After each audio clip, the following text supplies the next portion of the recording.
अस्सलामुअलैकुम वरहमतुल्लाहि वबरकातुहू। सुलेमान अहमद बोल रहा हूँ। उम्मीद है कि आप लोग सब खैरियत से होंगे।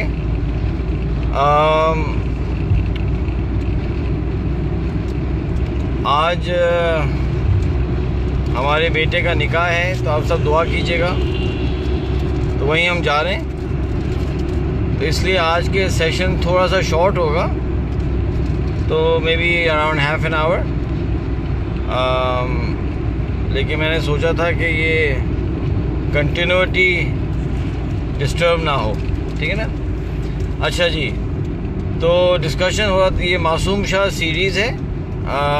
मेरा नाम सुलेमान अहमद है। मैं टाइम लेंडर्स का और द मोस्टार इंस्टीट्यूट का फाउंडर हूँ। टाइम लेंडर्स जो है एक कंसल्टिंग ट्रेनिंग फर्म है, और मोस्टार इंस्टीट्यूट से हम लाइफ कोचिंग सर्विसेज प्रोवाइड करते हैं ग्लोबली, अल्हम्दुलिल्लाह। मासूम शाह सीरीज़, मासूम Shah is a fictional character जो कुछ चैलेंजेस से गुजर रहा है, अल्हम्दुलिल्लाह, और हम उसको फैसिलिटेट कर रहे हैं और हेल्प कर रहे हैं, ठीक है। तो ये था जनाब क्विक इंट्रोडक्शन। अच्छा जनाब, अब डिस्कशन ये हो रही थी कि मासूम शाह की जो बेगम हैं आयशा, तो आयशा ने मुलाकात की और उसका विज़न डेवलप हो रहा है। तो ये डिसाइड हो गया कि बजाय इसके कि आयशा अपना विज़न बनाकर खुद पूरा प्रोसेस शुरू करें और व्हील को री इन्वेंट करें, आयशा ने डिसाइड किया कि आयशा जो है दानिश फ़िशा फाउंडेशन को ज्वाइन करेंगी, जो कि ग्रुप ऑफ एजुकेटर्स हैं, ख़वातीन, जिन्होंने सेटअप किया है। और उसका विज़न ये है to bring people to the अबूदी ऑफ अल्लाह सुब्हानहू व तआला बाय प्रोवाइडिंग एजुकेशन एंड तरबियत टू वीमेन, ठीक है। तो ये जो, तो क्या हुआ कि मासूम शाह ने अपना विज़न डेवलप किया, अपना इदारा डेवलप किया, रहमत राह फाउंडेशन, जो कि जो स्ट्रीट पे लोग हैं उनके साथ काम करेगा। और आयशा ने जो है वो एक एग्जिस्टिंग इंस्टीट्यूशन को ज्वाइन किया। तो ये जो दो स्ट्रीक्स हैं या वर्टिकल्स हैं, इनसे ये बात हम इलस्ट्रेट करना चाहते हैं कि अगर हमारा पावरफुल विजन है जुनेद मामजी साहब, तो दो ऑप्शंस हैं, या तो हम अपने इंस्टीट्यूशन इस्टेब्लिश करें या हम औरों के साथ ज्वाइन करें। और कल भी हमने ये कहा था कि ये बहुत बड़ा पोनी है, मिसकंसेप्शन है, या जो भी आप कह लें, कि हम कभी कभी शैतान के इस चक्कर में आ जाते हैं कि जी हमने ही हर चीज़ खुद करनी है, हमारा नाम होना चाहिए, हमारा हमारी एक 1.5 ईंट की मस्जिद अलग होनी चाहिए। तो we need to come out of that, you know. तो ये अल्हम्दुलिल्लाह हो गया। अब ये होगा कि अब, अच्छा, ये जो दानिश फ़िशा फाउंडेशन है, it is a real foundation with real people. तो कल मैंने इस फाउंडेशन के 2 ख़वातीन के नंबर्स भी शेयर कर दिए थे, और वो ख़वातीन जो इंटरेस्टेड हैं वो they can actually contact those ladies and they can participate in this work. तो अब क्या है कि अब यूँ समझें कि Ayesha is taken care of. वो जैसे जैसे इस फाउंडेशन आप काम करेंगी, उनका कोर भी स्ट्रेंथन होगा, which is ultimate purpose of the vision, ultimate vision और आइडियोलॉजी, ये भी स्ट्रेंथन होगा। उनका जो नॉलेज, स्किल्स एंड एबिलिटीज़ भी डेवलप होंगी, और कैरेक्टर ट्रेट्स भी indirectly develop होंगे.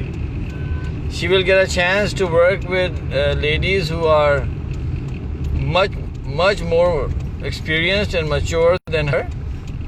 और इस तरह के लोगों के साथ इंटरेक्ट करने से ज़बरदस्त डेवलपमेंट माशाल्लाह होती है. अच्छा जनाब, तो ये this has been taken care of, right. अब हम अगले स्टेप जाते हैं कि जो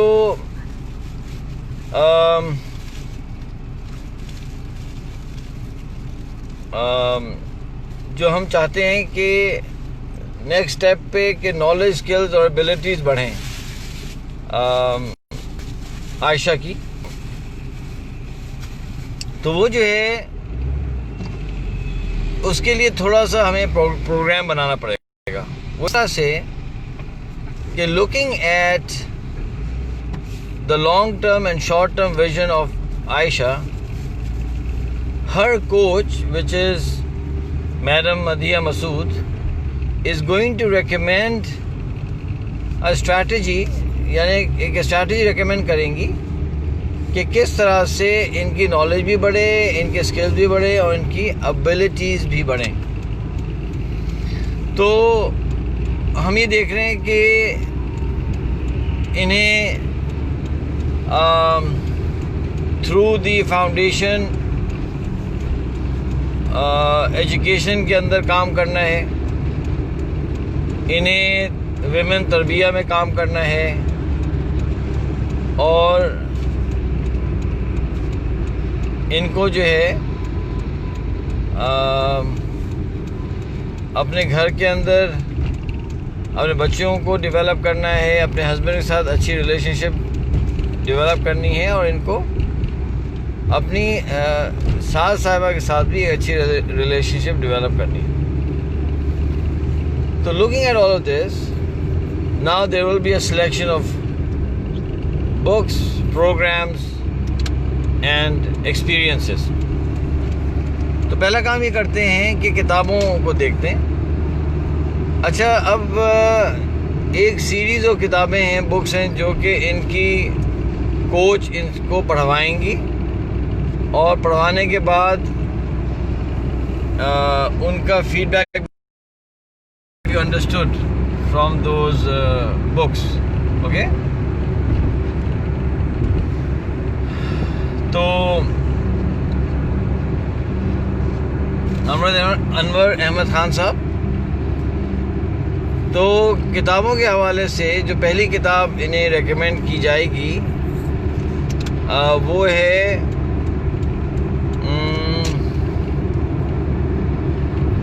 Dumbing Us Down, DUMBING, Dumbing Us Down by John Taylor Gatto.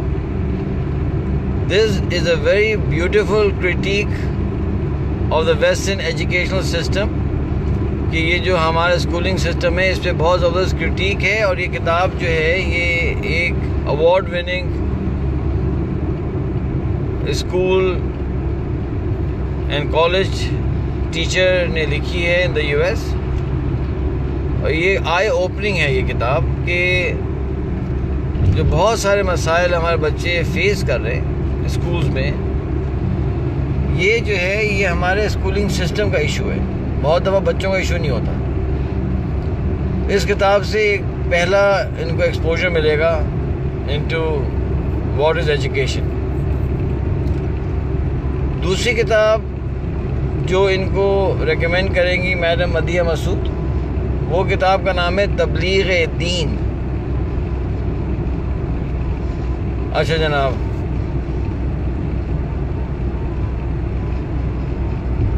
ठीक है. तबलीग दीन जो है ये इमाम गज़ाली की किताब है. बेसिकली उनकी किताब है अहयाउल उलूम. अहयाउल उलूम का ये एक्सट्रैक्ट है उर्दू में. It is a must read book. तबलीग दीन जो हैं वो पढ़ेंगी आयशा, उन्हें पता चलेगा कि किबर उन्हें पता चलेगा कि औजुब किसे कहते हैं, उन्हें पता चलेगा कि रियाकारी किसे कहते हैं, उन्हें पता चलेगा कि सब्र किसे कहते हैं, शुक्र किसे कहते हैं। ये किताब मास्टरपीस है इमाम गज़ाली रहमतुल्लाह अलैह की, और बहुत आसान, बहुत ही फिनोमिनल किताब है। तो कम से कम जो बहुत सारे मेजर कैरेक्टर ट्रेट्स हैं उसके बारे में हमारा इंट्रोडक्शन होता है। तो इमाम गज़ाली बताते हैं कि किबर किसे कहते हैं, किबर को आइडेंटिफाई कैसे करते हैं, और अगर किबर आ जाए तो उसको रेक्टिफाई कैसे करते हैं। ये ऐसी किताब है कि जो आयशा ही के घर में नहीं बल्कि हम मुसलमानों के हर घर में, ओके। फॉर एग्ज़ाम्पल जब हमने ये किताब पढ़ी तो पता चला कि उजुब में और रिया में क्या फ़र्क है, कि रियाकारी में, सॉरी, उजुब में और किबर में क्या फ़र्क है। कि किबर ये होता है कि इंसान अपने आप को बहुत बड़ा समझता है और सामने वाले को घटिया समझता है, ठीक है ना। वेयरएज़ ज़दरान हसन साहब, औजुब में इंसान सामने वाले को घटिया तो नहीं समझता लेकिन अपने आप को बड़ी चीज़ समझता है। अल्लाह हम सब की हिफाजत फरमाए दोनों चीज़ों से, और दोनों गुनाह हैं और दोनों डैमेज करते हैं।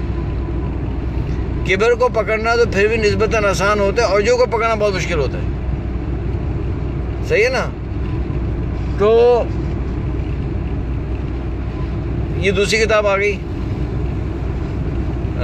मैडम आयशा के लिए, और तीसरी किताब टू गेट हर मूविंग तो होगा ये कि madam Madiya being a coach will assign every book, she will be given 2 weeks to read and then give a written summary and a feedback. और अगर डेडलाइन मिस करेंगी तो 3,000 रुपये होंगे, जो कि आयशा साहिबा अपने ड्राइवर साहब या अपनी जो घर में काम करने वाली मासी हैं उनको देंगी, ठीक है।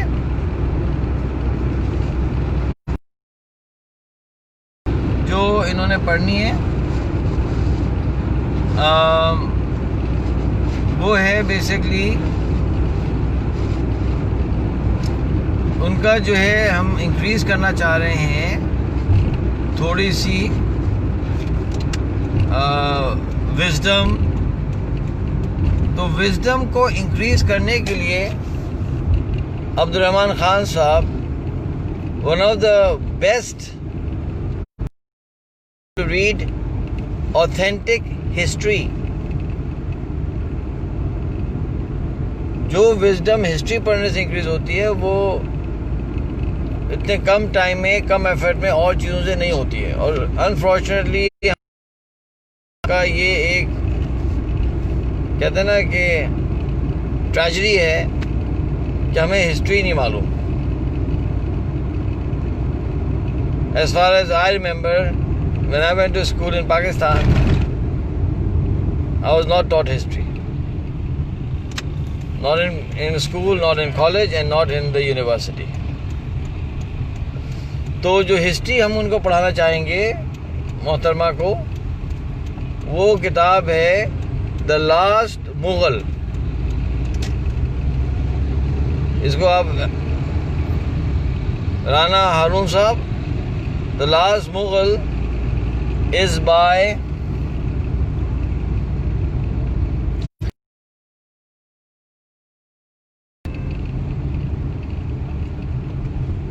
ठीक है ना।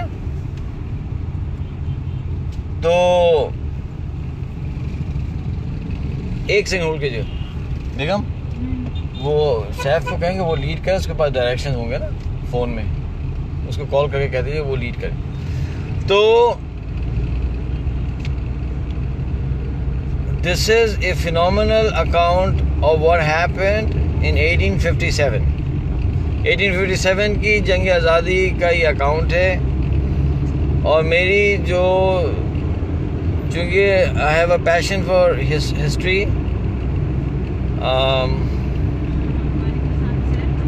मेरी नॉलेज में इससे बेहतर किताब अवेलेबल नहीं है उर्दू, फ़ारसी, अरबिक, किसी भी लैंग्वेज में।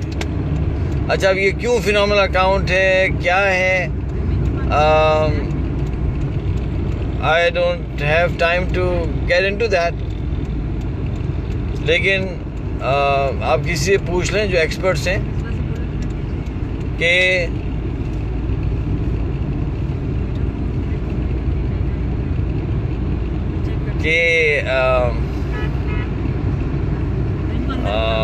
आप पूछ सकते हैं कि ये किताब के बारे में, ठीक है। मैंने इसको पढ़ा भी है और काफ़ी सीनियर लोगों ने इस किताब को पढ़ा है, they have all appreciated this book. और इसमें बहुत सारे जो वेस्ट के एतराज़ात थे मुसलमानों के ऊपर ड्यूरिंग 1857, वो विलियम डैलरिम्पल ने बहुत सिस्टमैटिकली, बहुत एकेडमिकली उनको रिफ्यूट किया, उनको चैलेंज किया। बहुत दफ़ा ऐसा फील होता था कि यार ये किसी मुसलमान ने लिखी किताब, सुभान अल्लाह। और मैंने मल्टीपल टाइम अल्लाह दुआ की है कि अल्लाह ताला इस विलियम डैलरिम्पल को जो है ना, आप ईमान देकर ही इसको अपने बात बुलाएं, यानी इसको ईमान दे दें। इतना बड़ा कंट्रीब्यूशन इसने किया है। खैर, ये 3 किताबें हो गई। अच्छा जनाब, आई होप कि आप अंडरस्टैंड कर रहे हैं ज़ीशान हसन साहब कि कोच का काम क्या होता है। यानी कोच का काम ये होता है कि उस बंदे की सिचुएशन देखकर उसको किताबें प्रिस्क्राइब करें। किताबें जो है ना मेडिसिन की तरह से होती हैं। तो हर किताब, जिस तरह हर दवाई हर बंदे को नहीं प्रिस्क्राइब की जाती, इसी तरह से हर किताब हर बंदे को प्रिस्क्राइब नहीं की जाती है। ये कोच का काम है कि वो सिचुएशन देखे, उसके हालात देखे, उसके short term long term goals को देखे और फिर सोचे कि कौन सी किताब सबसे ज़्यादा वैल्यू ऐड करेगी इस सिचुएशन के अंदर, ठीक है।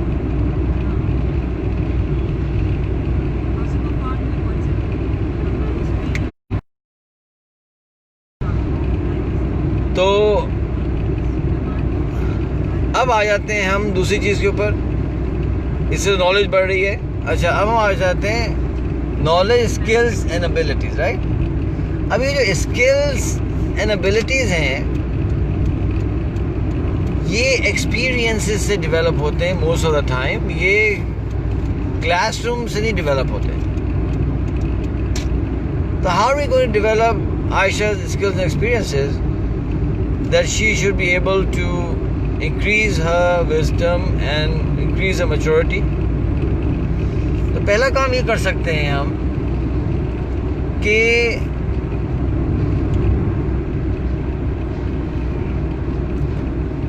इनको जो है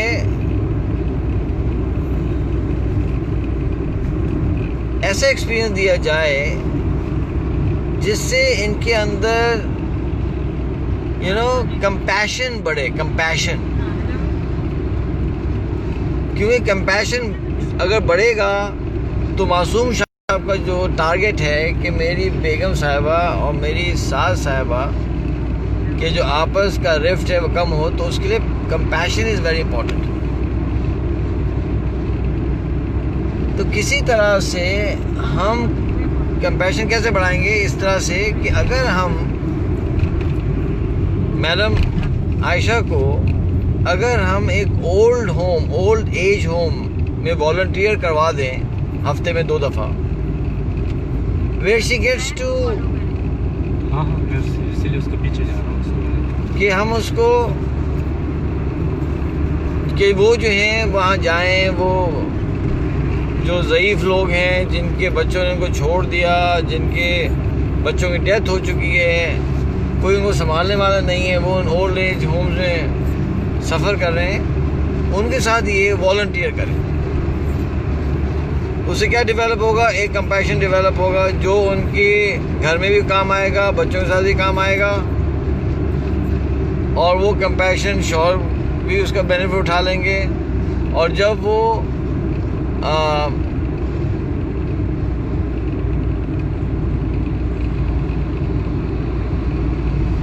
फाउंडेशन में काम करेंगी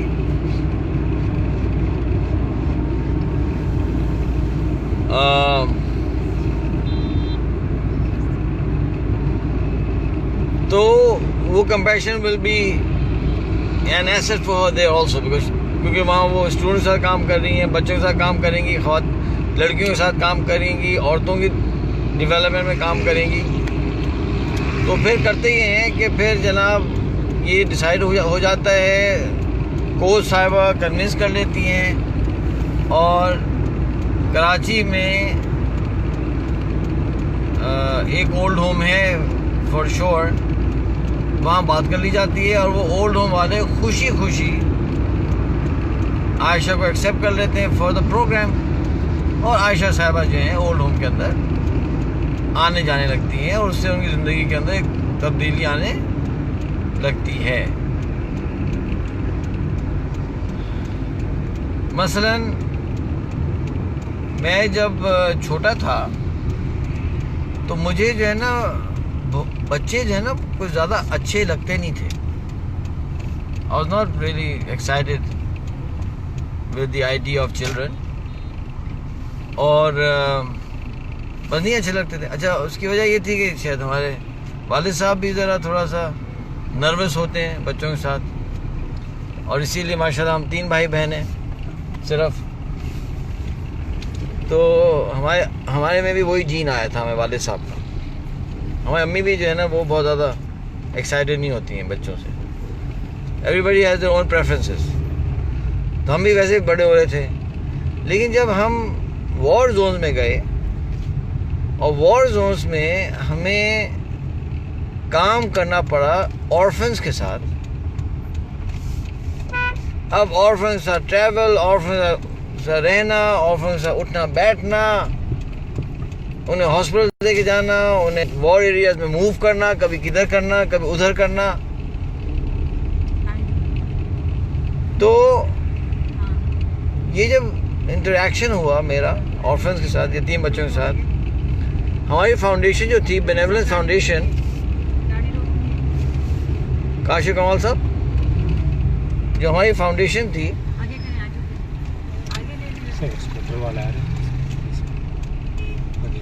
तो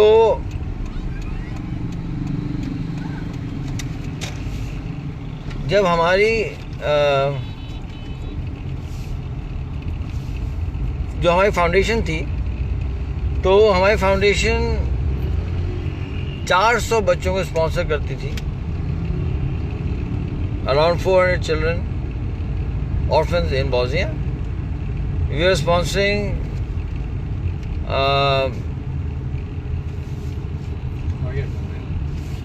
मेरे ख्याल से 300 orphans अफगानिस्तान में थे, आज़रबाईजान में शायद 200 थे, इस तरह से ताजिकिस्तान में बच्चे थे ऑर्फन्स हमारे पास। तो वो उन बच्चों के साथ उठते बैठते ना, I developed A liking for children माशाल्लाह अल्लाह के फजल से। तो कहने का ये है कि ये जो एक्सपीरियंसेस है ना, उससे आदमी चेंज हो जाता है। और अल्हम्दुलिल्लाह अल्लाह के फजल से हमारे 11 बच्चे माशाल्लाह, अल्हम्दुलिल्लाह टिल नाउ। अच्छा जनाब,